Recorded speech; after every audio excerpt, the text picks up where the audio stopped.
So as far as the detecting of those anomalies, like number one, what can it actually find? And also, how is it able to detect those different things? So a thermal camera is working a lot differently than a normal RGB camera. It is only operating in the infrared spectrum or lower than your visible light in the electromagnetic spectrum. It is detecting heat differences. So basically on a surface, if you were to look at my shirt versus my shirt is actually a little bit cooler than direct skin, okay?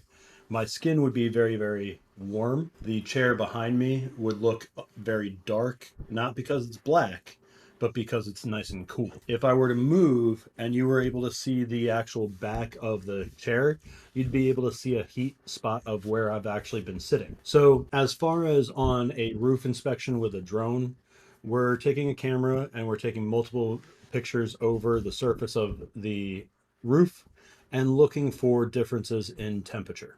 That is what the thermal cameras are sensing. And basically, depending on the differences in temperature, you will have a gradient between either black and white or different color palettes to show and basically target in on hotter spots versus colder spots. With commercial thermal roofing inspections, a lot of times the concerns, the annotations that we're looking for are moisture, insulation, HVAC, ventilation, and any kind of energy inefficiencies around seams and also like your windows and doors. So, as far as like when we're looking at, say, a water penetration or a possible potential moisture issue, what is going on is on the science side of things is during the sun is out, nice sunny day, it's hitting the roof, it's heating everything up, the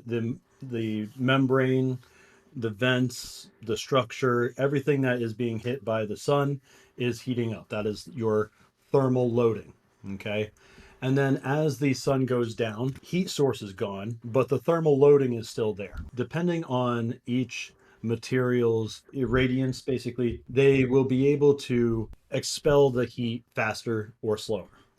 With, say, a TPO membrane or that kind of roofing, it's actually designed to be able to get rid of a lot of that heat quickly and be very efficient. And then you have your interior below that. With a moisture penetration, water, when we're looking at thermal during the day, will actually show up a lot cooler or darker than the rest of your roof if it's on the surface because it is absorbing a lot of that heat and it is not radiating a lot of heat. And at night, it holds on to the thermal heat a lot longer than your hard metals, your TPO surface, and your other hard surfaces. Okay. Yeah. So basically, what we're going to be seeing, if there is a moisture issue or water penetration issue, is the roof is cooling down faster, and there's going to be a part or looks like a puddle, a very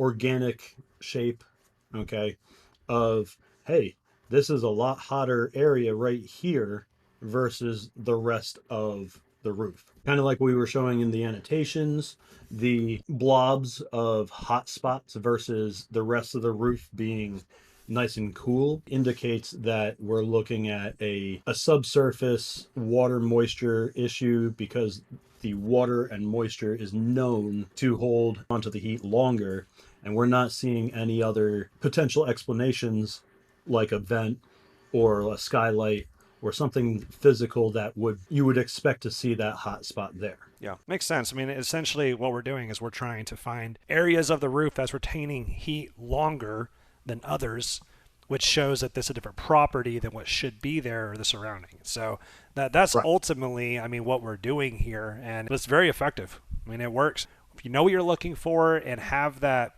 side by side information, you can actually make some really good decisions on, due to the preponderance of the evidence, this is what we expect it to be. These are the specific areas that we need to go look for. Very clear as day, and it's really hard to argue against that if you're working with a building owner. Hey, there's clearly something here. We need to go up there and figure this out. And it's not just that easy as far as like somebody taking a thermal image and being able to say, hey, there's a hot spot here, because there are going to be hot spots that are expected. Yep. When you have like a vent from a kitchen, especially in like a commercial kitchen, you're going to have a lot of heat coming out of those vents. And that's going to show up pretty bright on a thermal image. But if we then cross reference that to a high quality visual image to say, hey, this is a vent, and we know that this vent is right above the kitchen or wherever, that is expected. And we're not going to be providing a whole bunch of erroneous thermal anomalies that are actually supposed to be there. What we focus on, and because we have that knowledge and that training, is here are the most important and prioritize from severity down to not an issue, what we need to focus on and what has the biggest return on investment as far as your roof and your building enclosure, to make sure that your enclosure and your roof is lasting the longest period of time that it can. Yeah, that makes sense. So clearly there's a lot of value here, and it's something that should be more widely adopted collectively.